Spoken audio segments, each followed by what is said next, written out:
Hello and welcome to the latest Go Ballistic Rangers transfer special. It's been a busy few days at Ibrox in terms of transfer developments, and there's plenty to get through today. I'm here with David Friel to go through all the latest news, ins and outs. Yeah, I can't believe we're nearly halfway through the transfer window. David, it's been busy already, very busy at Ibrox, certainly. Rangers doing a lot of work, and a couple of players in. Yep. Certainly one in, and there will be two soon, and then more to come. Yep. I would imagine a lot to get through. It's a big difference from last week when you and Ryan Rohl were speaking. There's not a single, nobody in yet, Danny Rohl yet to make his first signing, and obviously as we speak this morning, we know Tochi, Chukwuani was in at the weekend, and at one point as we speak this morning, Tuur Rommens hasn't been confirmed. We expect that at one point today. Yeah, I think we do. Belgian under 21 international coming in for over £3 million from Westerlo. By all accounts, what a potential good player. Rangers clearly need cover or competition in the left back area. I think Jaden Magoma, we spoke about last week, has been a really good signing on loan, but he's played a lot of minutes, a lot of games, and I think as Rangers home in on the run in for going for the league title, they've still got a few Europa League games to come. They have a Scottish Cup to try and win as well. You know, you could easily have another 25 games. I think Danny Rohl clearly wants cover there. We spoke about Derek Cornelius being injured too, and I would imagine Tuur Rommens is wanting to come in for the now, but also with an eye in the future as well. Getting, you know, really good references from Belgium. Spoke to a couple of guys over there, say he's a very good player, loads of potential. Got Belgium under 21 caps as well, so we do expect that to get done. We're speaking Tuesday morning. We do expect that one to get done imminently. As you said, Chukwuani's already in from Sturm Graz. I think it was clear that Rangers wanted a midfielder with a bit more power in there. You know, I think the midfield recently with Rask and Connor Barnes obviously injured. Mohamed Diamandi has worked pretty well, but I think it was clear that Danny Rohl, and looking at the different targets and different guys he'd been looking at, had wanted someone a bit more presence. And Chukwuani's going to give them that. Really interesting background. If you look at it, you know, he came through the Nordsjælland Academy, the first team alongside Mo Diamandi. Scottish football there's been a lot. Benjamin Celtic. Negrin as well. He got a big move to Hellas Verona in Italy. However, that never worked out. There was a medical issue, and then by the time it was about to go through, the coach had changed, etc. Rebuilt his career at Lyngby, when he's moved to Sturm Graz, and he's now going to be signed for Rangers now. And again, a player with loads of potential who's going to be good the second half of the season, but Danny Rohl's clearly bought him with an eye to the future as well. So that means he's got his centre mid that he was looking for, he's got his left back cover. You expect a couple more, maybe even a few more to come in? I do. I think there's going to be movement both ways for Rangers if we focus on those coming in. You wonder, with Connor Barron being injured, does he look at another midfielder? We spoke last week or a couple of days ago with Dan Neil from Sunderland, who clearly is a player out of contract at the end of the season. Rangers have been interested in as well. Do they look at that and think that's a sensible move just now? Because Connor Barron could be out for up to 3 months, and as I said, with all the games coming and how such an important player he was for Rangers, he'd become for Rangers, that might be an issue. And then in attack, Rangers are clearly looking at wide options. I still think they should sign a number 9. I do wonder about the number 9 though. There's one come in, if they can get one out, and the one everybody thinks will be out is probably going to be Danilo. We'll speak about that in a wee while, but yeah, Rangers are still going to be active going forward. And we talk about one player in particular. It's the last couple of days, it's really going really quickly now. Andreas Skov Olsen. Robert Grieve had an exclusive update on that online last night in today's paper. Can you tell us a little bit more about that for people who didn't see? I mean, Rangers are firmly in the mix to get him. Again, a player of real pedigree. He's playing at Wolfsburg just now. He's 26, he's got 40 caps for Denmark, a winger. He came through, you know, if you look at his CV, you know, you look at Nordsjælland as well, Bologna, he goes to Bruges, was excellent at Bruges, gets his move to Wolfsburg, probably hasn't worked out as much as he hoped. However, there is serious interest in him, clearly a guy of that pedigree. He will hope to get to the World Cup, Denmark through the playoffs. He wants to play. Rangers are firmly in the mix, but Robert's update was that Rangers expect to find out either today or tomorrow whether they've got him or not. This is, to me, it's an ambitious attempt to get him in. It would be a really, really impressive signing for me if Rangers could get Skov Olsen in the door. I think it would give Rangers that X factor in the final third. He's a player, as I said, of pedigree. You don't get 40 caps for Denmark at the age of 26 if you don't have something about you. And look, it's one to watch. I think Rangers have shown a lot of ambition to try to get him, and they're hopeful they can get it over the line. However, as I said, there is serious competition around Europe for them. It would be a statement of intent, wouldn't it? When you compare it to Celtic across the city, very little movement, whereas Rangers are going for big names like that. And I know it's ambitious, it might not go through, but it just shows that they are really pushing for this. I think what Rangers have managed to do, I think there's been clarity over what Rangers have done. Okay, so Danny Rohl comes in, he settles the team. He spoke recently about his meetings with Andrew Kavanagh, the Rangers owner, about what they needed in January, and after that he didn't divulge everything that was said, but he did say Rangers need to be brave.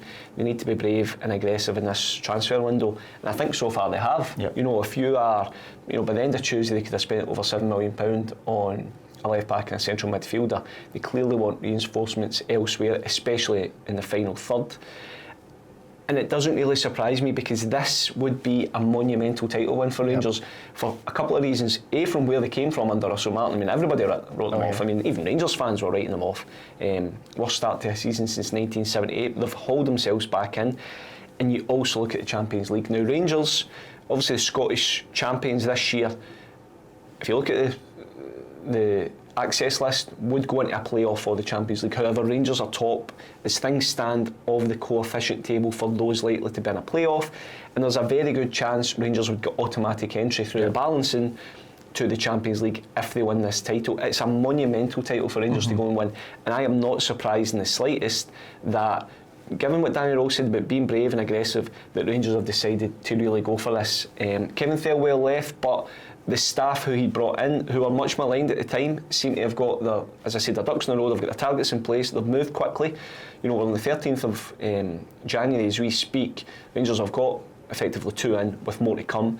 I think they've strengthened their squad. I think they have a balanced squad, a settled squad, and I think Rangers are going to attack this second half of the season. I've been really, really impressed with how they're going about their business. When you talk about the planning in the transfer window, obviously Andreas Skov Olsen probably the top target in the winger option, but it looks like they do have an alternative if that doesn't go through, as Robert told us last night.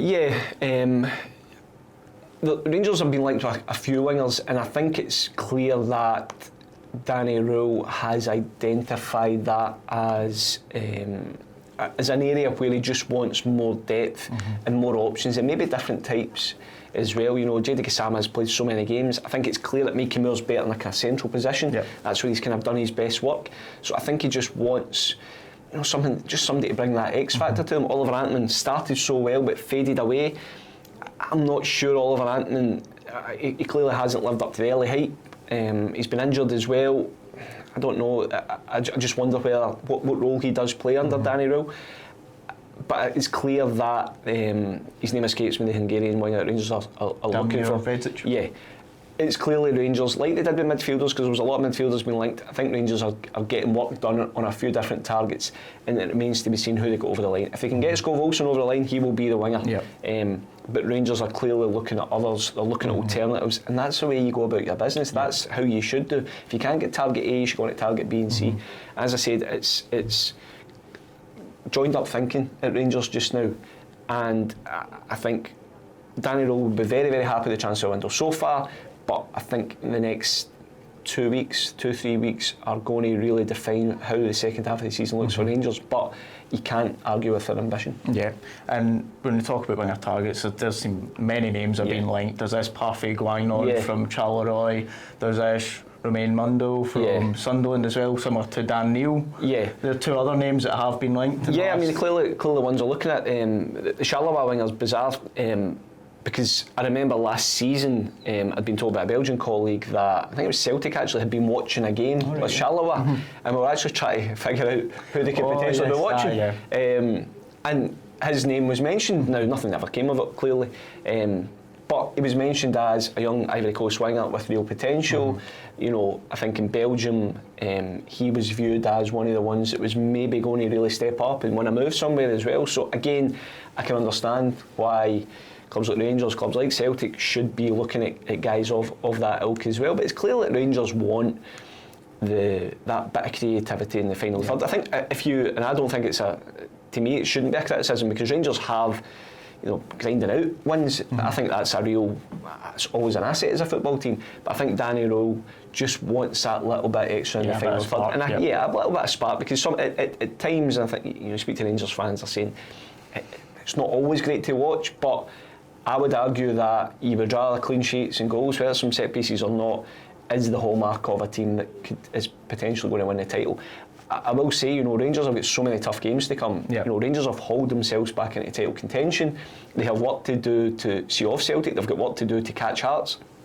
So Danny Rohl is not clearly just settling for what's there. Danny Rohl wants to go and push on, and it looks as if Andrew Kavanagh and the 49ers, in terms of the Rangers ownership group, are going to back him. Yeah, and you said last week that you think strikers should be a priority, whether or not Rangers think that or not, but one name that seems to be linked with most clubs in terms of Celtic, Rangers and clubs down south is Kieran Bowie. Yeah. And there's reports this week suggesting that Rangers have contacted his representatives to stay in contact in terms of to stay abreast of the developments. Do you think that he's a realistic target, or do you think maybe the asking price is a bit too much? I think Rangers wouldn't be doing their job right if they didn't ask to be kept informed of the developments in Kieran Bowie. He's young, he's Scottish, he's scoring goals, he's part of the Scotland squad. Why would you not look at him? It depends on what Hibs want. I mean, Hibs at the start of the season, I think, would have been asking for astronomical numbers. I think he maybe exploded at the start of the season. He's probably tailed off a bit, but he's back scoring goals again. He is a player with potential. I still think he's raw. If you're asking me personally, I think he's better off for another 18 months at Hibs. Right. I do. But in this day and age, in this modern age of football, you have a good 6 months somewhere and get offers, right? And I think what Rangers will be very wary of is missing out on someone who's right on their doorstep. I think they will all acknowledge now, everybody will acknowledge now, that Rangers should have signed Josh Mulligan, they should have signed Lawrence Shankland. They didn't, right? That's fine. I think Rangers need to be aware of the young Scottish talent, and I think they need to be in the mix to sign them. Now, Hibs will rightly ask for a lot of money on them, and maybe Rangers do think there's better value elsewhere. However, you need to be keeping an eye. And look, I would imagine Celtic have also asked about Kieran Bowie just to be kept abreast of developments. Whether either of them go for it in this window, I would be surprised that it happened in this window. But you need to keep tabs in situations like that. And you touched on it earlier on. So Rangers have 3 strikers now. Obviously Miovski, Shimiti and Danilo. Danilo not getting as much of a look in as the other two. Would you say that they probably need to let one go to bring another in? I don't think they necessarily need to. They don't need to do it financially. I think just for the balance of a squad, they probably do. And I think for Danilo's sake as well, look, he has had a hard time from injuries. He's not going to play the minutes that he wants to play. If Rangers essentially as well get another winger in, you would imagine they will. I mean, he has only really been playing with one striker. I know Danilo's kind of played behind a striker at times, but it looks like Chermiti or Miovski.